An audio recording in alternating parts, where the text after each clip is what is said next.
Welcome to Comics on a Pyre, a channel to have a meaningful conversation over movies, life, books, and shows, and maybe just a spot to spend time BSing over comics.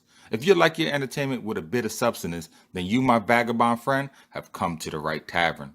Tether your horse by the post and come right on in and warm yourself by the fire. Tap that subscribe button, and for the next few minutes, my fellow George Carlin reprobate, lend me your ear.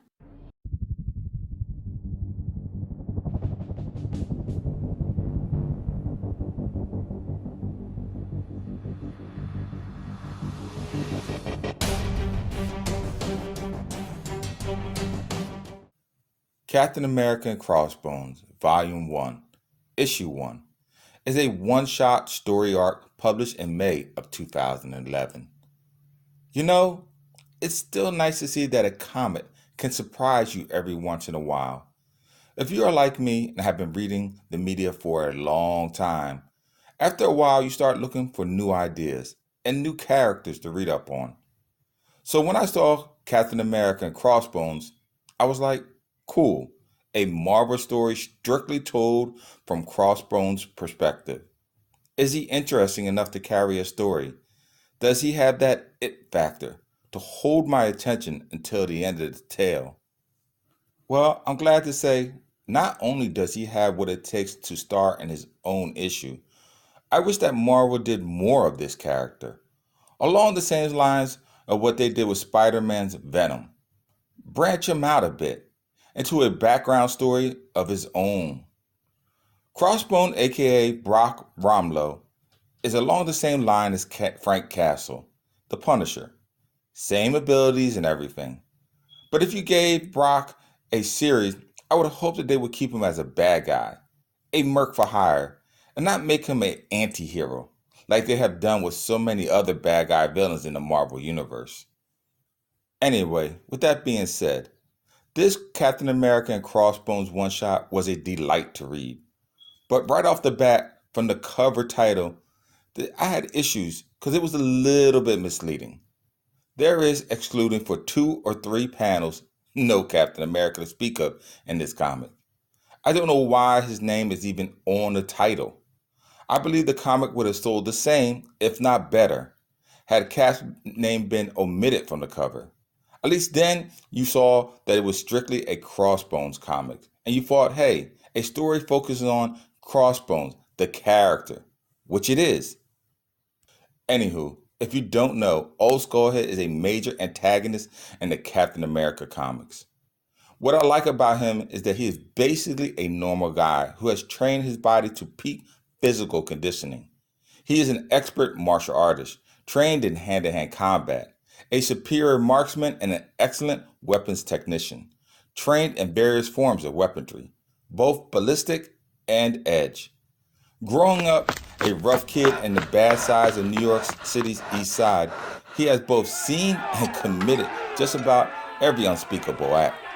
His actions were so heinous, in fact, that they have garnered the attention of the Taskmaster, a supervillain with heightened abilities, who opened a school for training the worst of humanity, so that they may hone their skills to the max.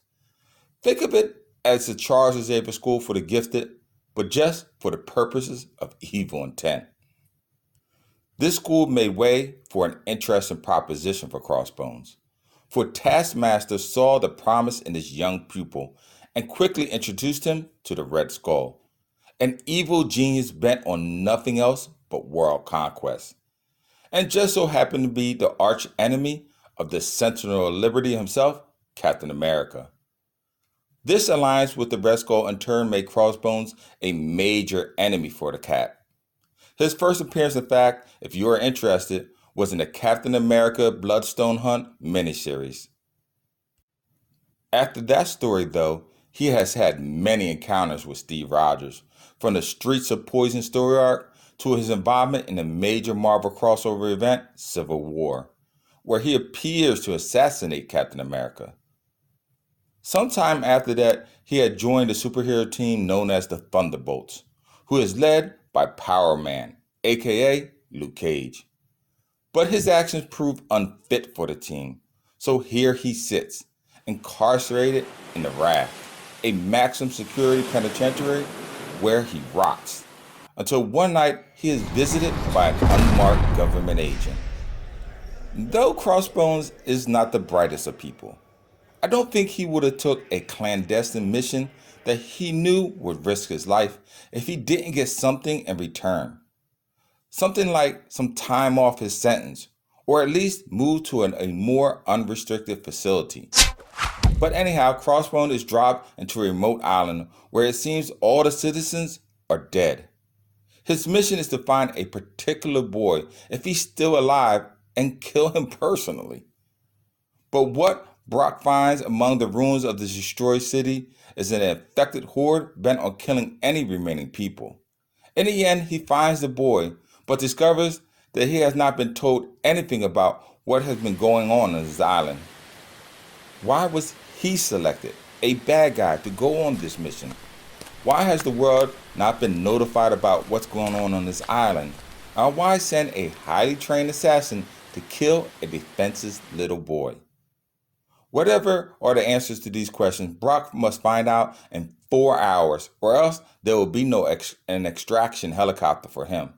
The whole story has a kind of like Snake Plissken Escape from New York feel to it, where the bad guys are bad and the good guys are not that good. Think of a one-man Suicide Squad Black Ops deployment.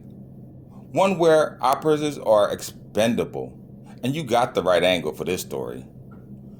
Before I go, I will mention that this single one-shot is hard to find, as I had to read it in a collected edition titled Captain America, Allies and Enemies.